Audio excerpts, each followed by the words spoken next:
sunod ng sunod.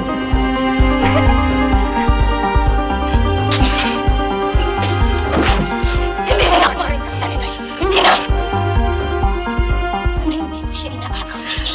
Ako ang mahal niya, hindi kayo! Alam niyo ba kung anong sinasabi niya sa akin? Kung anong ginagawa niyo sa kanya sa kama para masira lamang siya? Kaya lang, gusto niya ako.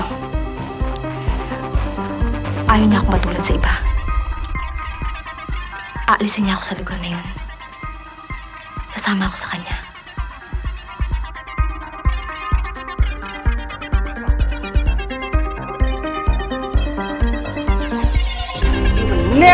Never be promoted to wife!